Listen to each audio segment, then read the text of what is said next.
ইসুপুর বাজার থেকে কামলা আনছে, ময়মনসিংহা কামলা লয়ে এবার কাম করতেছে, দিনের 9টা বাজে গেছে গা, ভাতের লাগিয়া ডাক দেয় না।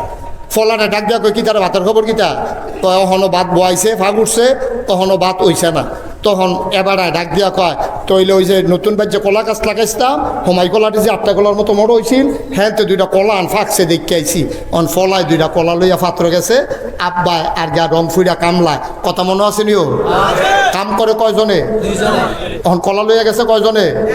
একজনে। আগের পাত্র আছে 2 জন, কলা লইয়া গেছে 1 জন, হইছে কয়জন? কলা কড়া কলা করো।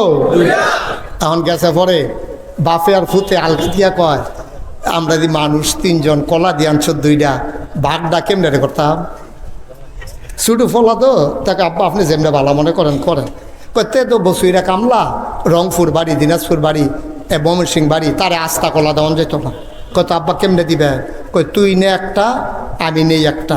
কই তারে কিতা দিবেন? কই তুই দিবি অর্ধেকটা, আমি দাম অর্ধেকটা। আস্তা দেওয়া যেত না তো, কামলা তো।